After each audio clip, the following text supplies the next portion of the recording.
The curious one seeked the guru to gain wisdom about manifestation, and the guru was more than willing to share his wisdom with the curious one.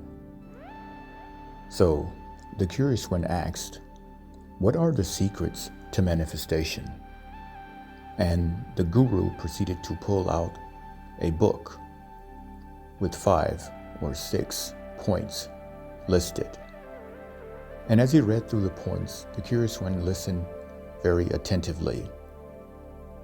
And as the guru reached the last point in the book, he hesitated and closed the book.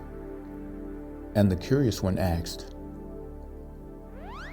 "Why did you not read the last point concerning manifestation?" And the guru answered, "That, my son, remains the secret."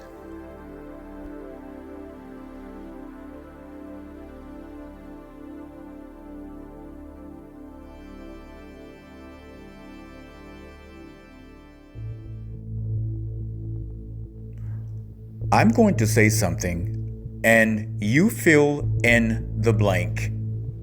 You ready? Here we go. In order to get something, you must first... Okay, whatever you said it. Most of you probably said or thought you have to give something. But that's not the first rule or first order of this equation.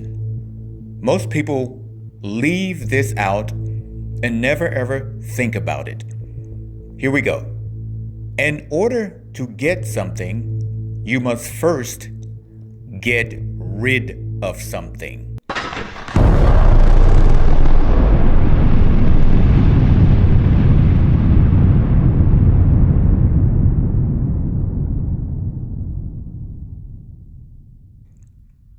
You have to make place for something else.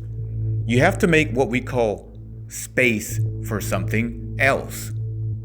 Most of us have heard of this scientific phrase that, or should I say a phrase in general, that two objects or two entities cannot occupy the same space simultaneously.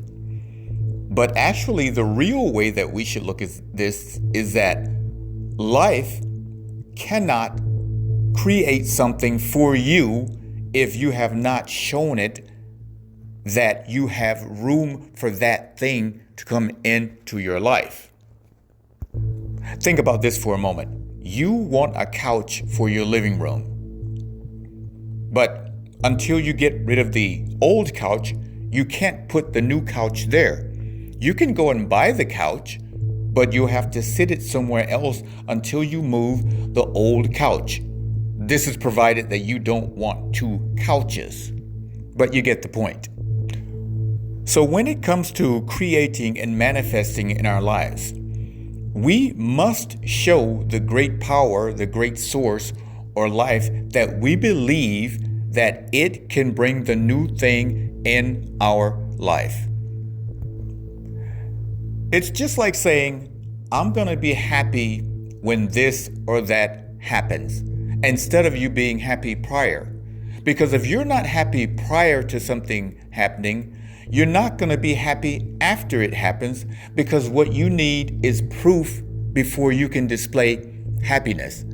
And this is not how life works as far as bringing things into our life or manifesting things in our life. We have to show the emotion and the belief prior so that the thing that comes into our life realizes that we can be happy with or without it, if you understand what I mean.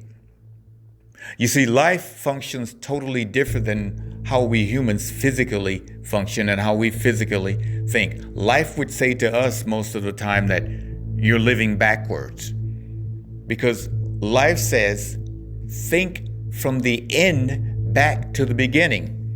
We humans say, I'm going to think now, and how would it be then? But what life is actually telling you is to see the thing that you want to have, and I will bring it into your life. See the end, see the thing in your hand, and bring it back to now. This is called reversed reality or reverse thinking. I'm not going to get too deep into that though. So what's the takeaway from this video? Whatever you are striving for, whatever it may be, make place for it. And sometimes making place for it is not a thing external of you. Sometimes making place for things is changing your attitude, changing your manners, changing the way you think. You are making place for the new thought process so you can bring that new thing in your life. So take this with you. Next time you're set out to bring something else into your life, go to where you want to be. Make place for it already now, physically or mentally, and that thing will come to you even more quicker than it would normally. I'm going to leave it right there. Until the next video. Hey everyone, Advancing Being Mind here. Thanks for watching the video. If you want to see more content like this, then go ahead and hit that subscribe button. If you already are subscribed, thanks for the support. Take care.